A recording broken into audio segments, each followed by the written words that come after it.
Hey, greetings, friends. It's Dennis LaRue here, your executive and life coach with LDR Leaders Develop Relationships. And it is Sunday night, and that means it is time for the hashtag steeltoesrequired quote of the week. And this is number 88. I double checked the number this week, so it's 88. I'm certain it's 88. And before we get into this week's quote, first off, it's Father's Day. So happy Father's Day to all you fathers out there, all you dads. Happy Father's Day to my dad. Had a chance to chat with him today. And he's on vacation, having a great time with family. Hope you dads had a great day.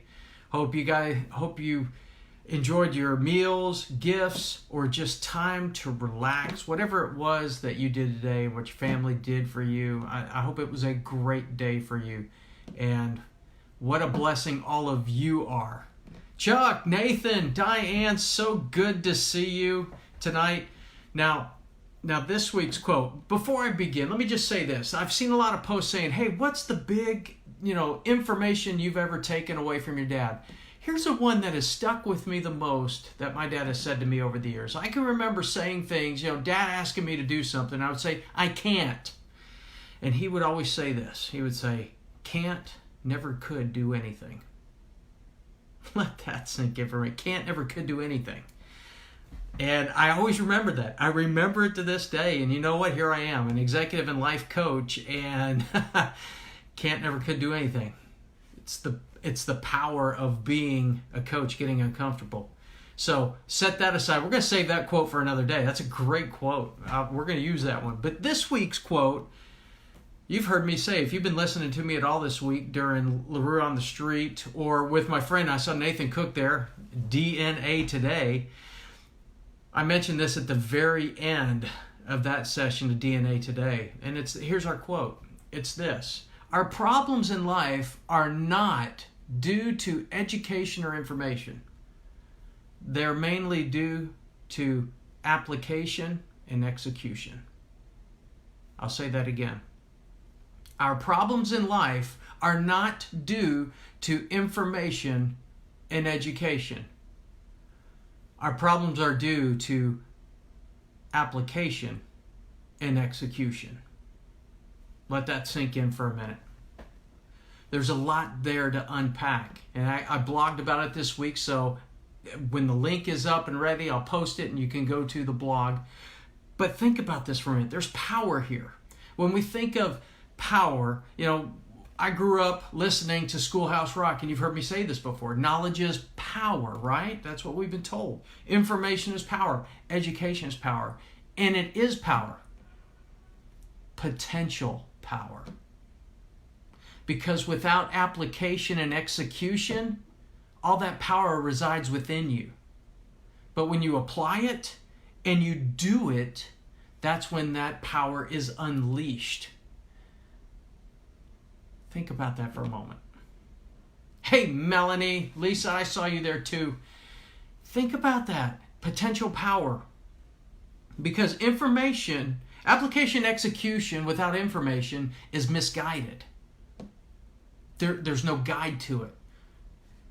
But information education without application execution is potential power. But when you put the four of those together, information and education with application and execution, what you have is transformational. What you have is life-changing personally and exponentially globally. But not if you keep it within. In fact, think of this. We just had recently a guy on Jeopardy make over $2 million because he could answer questions. Some of these questions on those shows, no offense to the show, I love watching Jeopardy. But a lot of those questions are informational and memorized questions. There's no application to some of those questions. There's no executing those questions. It's just head knowledge. It made him $2 million, but still, it's potential power. Those are great for those instances. But what we need as in our lives and in our lives, what we need is making an impact. We need to take that knowledge, we need to take that education, and we need to actually figure out how to use it and apply it. Now, we live in an information age that is unprecedented. I mean, here we are now. I'm in San Antonio, Texas. Some of you are coming from all over the U.S. and the globe that watch this each week. And there was a time when none of us would have connected like this without having to write letters. And we have access to many people live. We have podcasts. We have fill in the blank. I mean, look behind me. We got old school books. We've got books we've got access to. Look at that. Kenny coming from South Korea. That's what I'm talking about. I've been there twice. Kenny, this one's for you right here. That's for you. Been there twice, my friend, and I appreciate you out there. But we've got information at our fingertips. We've got, right now, you've got a phone that has more in it than any computer we ever had growing up. Those of us that were in the 80s, early 90s. We have laptops. Think about the level of information that we have is overwhelming. And education, over here on my wall in front of me. There are 4 degrees over there. Masters, bachelors, a couple of associates. I've got certifications and folders from my Air Force career. That's education. And I don't say that to boast. What I'm saying is we're in a season that is unprecedented. There are literally over, just in America alone, the U.S., over 5,000 colleges and universities. Hey, Curtis, what's going on? And kindergarten through 12th grade, I pulled up a Google. We've got a Google search engine. We got Wikipedia. We got all these resources. And on Google, a quick tab says we've got over 128,000 K through 12 schools in the U.S. alone. Our problems aren't education and our problems aren't information. We know where to go to get it. If you don't know how to do something hands-on, you can YouTube it. I've used it. I used it to tape my knee the other day. Again, so education gives you options. That's right, Stephen. Absolutely, it gives you options. But if it's not applied and it's not executed, those options stay hidden. Those options are limited. We have to apply what we absorb, and we've got to give it away. We've got to execute. We've got to apply it. Think of the problems you've been through right now. What's a problem you're either currently going through or you've been through? Take it back. Was it based off of a lack of information? If it was, what happened? You went and got the information. If it was education, what'd you do? You probably went and got the education. Found somebody you could reach out to who was an expert in that area. Once you got that information, what did you do with it? If you applied it and executed it, you probably saw the problem go away or reduced. But if you didn't, the problem doesn't go away. The problem increases. Because now you know about it. You know what to do about it. So let me ask you this. What's the gap between information and education and application and execution? What's the gap? What's the gap that keeps us comfortable with our knowledge, but we don't apply it and we don't use it? And on top of that, sometimes we'll share it even without using it. You can teach others information and education and not apply it. Happens a lot.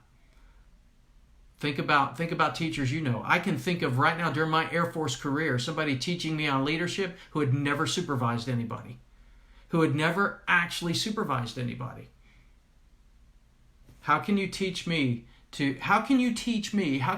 someone how to be a leader, how to apply leadership in a workplace situation, and you've never done it?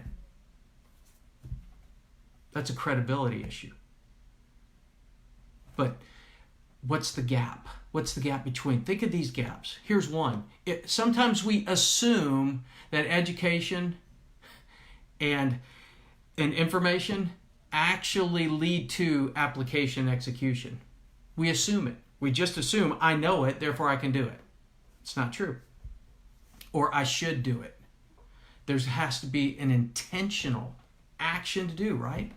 You have to intentionally try it, intentionally do it, which leads to another gap. Another reason we don't apply education and information is a fear of failure. We fear that our application will fail, that we won't do it right. Or even worse, we'll look dumb.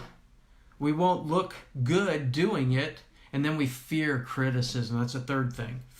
We fear criticism.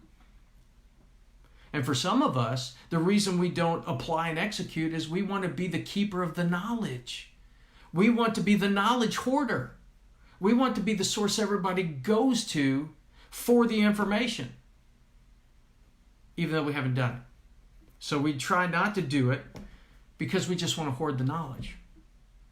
Maybe, number 5, a reason. Number 4 was a knowledge hoarder. We want to be a know-it-all, not necessarily a do-it-all. The 5th reason is we lack belief in ourselves, lack of faith. It's an insecurity in ourselves to attempt to do it. Not the same as fear. It's just insecurity. There's doubt. We don't believe we can do it. The other part, if we're going to be a knowledge hoarder, another reason that we don't apply and execute is we're just lazy. Let's just face it. We just get lazy. We just get lazy. Because we want others to do it for us. We want others. I can remember my Air Force career. I remember my boss telling me that she had an open door policy. My chief said, I got an open door policy. Dennis, you can come to me anytime you want. What did I do? If I had a question, I went to her office. I did. I went to her office. And after about 4 days after she said that, of me going back and forth to office, she redirected me. And she redirected me with 3 words when I asked her a question. She said, look it up. Look it up. When you look it up and you read it and you try it, then after that, come see me. I used her as a crutch. I was lazy. I was going the quickest way possible to get it done rather than learning it myself, doing it, and then using that as a tool to train those behind me to do it. And then the 7th reason, the last reason for tonight, that we don't translate information and education to application and slow down, Dennis. The 7th reason we don't translate information and education to application and execution is it's uncomfortable.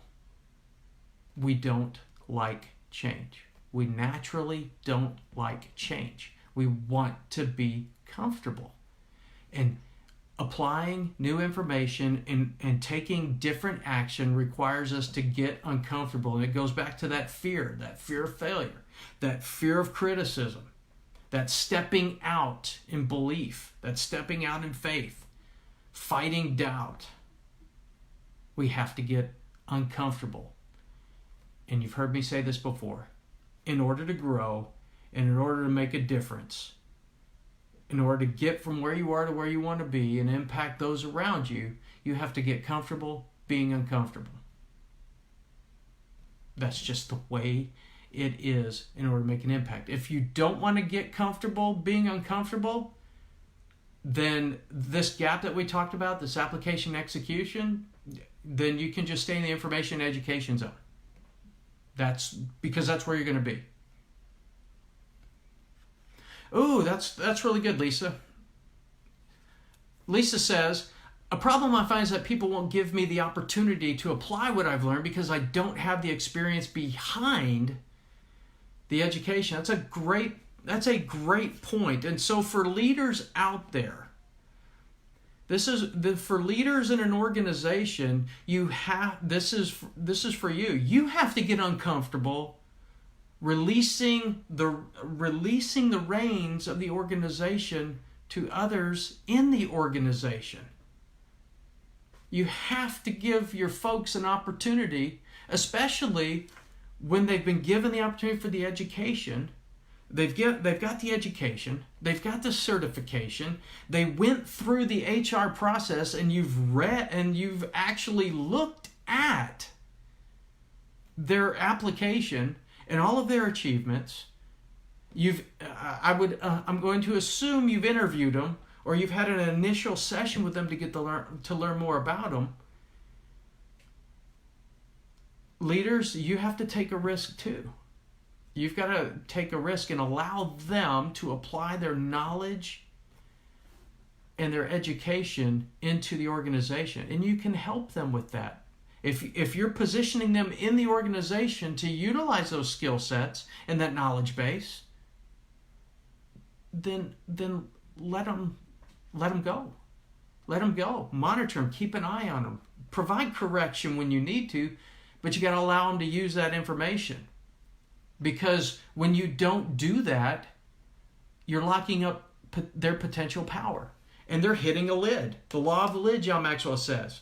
Leaders that don't allow their people to grow, to allow them to use their skill set, knowledge, and wisdom in the organization, do this. They're hitting your lid, leader.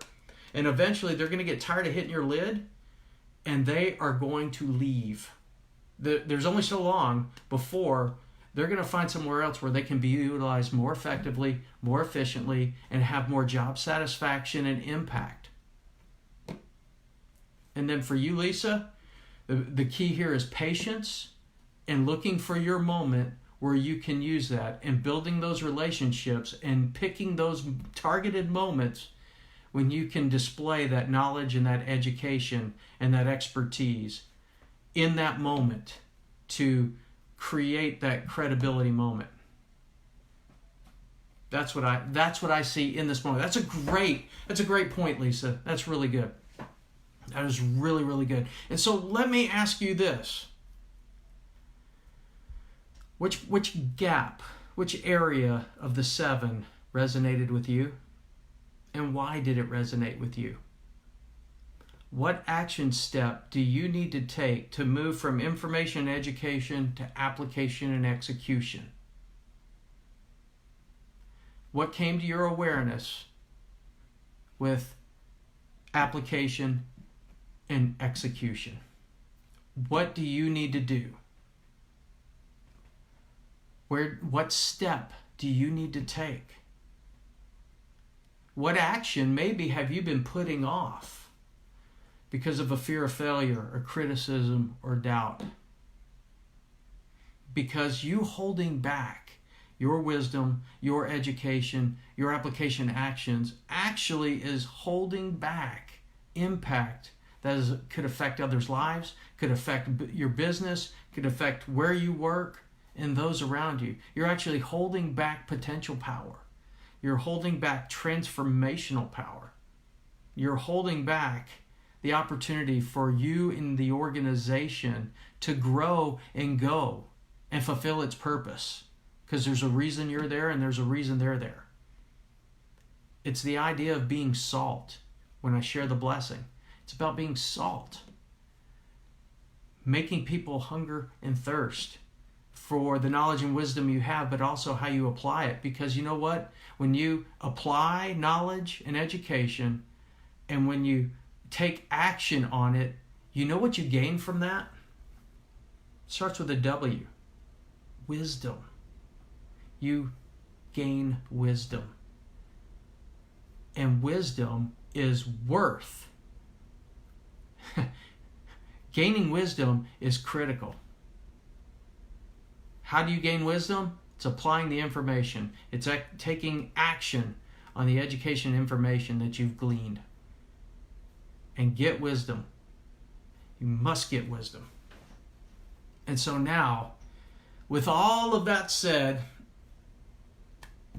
let's wrap it up and let's bring in the blessing. I pray before the blessing, one last time, here's the quote for those of you just joining. This is my quote.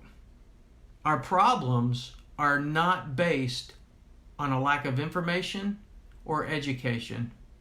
They come from a lack of application and execution. And now the blessing. I pray the blessing of bread that you know no hunger. I pray the blessing of salt, that your life would be filled with flavor, but also you would take that information, that education, apply it and execute, and then be flavor in other people's lives. And I pray the blessing of wine, that joy and prosperity would be yours, and that the love of God would be your portion this day and forevermore. I thank you once again for joining me on the hashtag steeltoesrequired quote of the week. Again, fathers, happy Father's Day. And for those of you that have commented, thank you so much for your comments and questions. And if you have any, please keep them coming. Or if you'd like, you can send me a private message. And have an incredible week this week. As soon as the blog is ready and posted, I'll post it out here for you. Also, I'll post the website so you can reach it. If you're following me on LinkedIn, I also put it out there too. So if you're reading the blog, I'd love for you to go to LinkedIn, like, comment, just share the video here also, which is embedded in the blog. And let's get this out to people. Let's help people grow. That's what this is about. It's helping people grow. And it's helping transform lives and businesses and making an impact and making a difference. So, with that said, again, my name is Dennis LaRue, your executive and life coach. Have an amazing week, and we'll see you whether it's LaRue on the street or with myself and Nathan Cook, DNA Today. I believe that's going to be Tuesday, 3 p.m. Central, my time.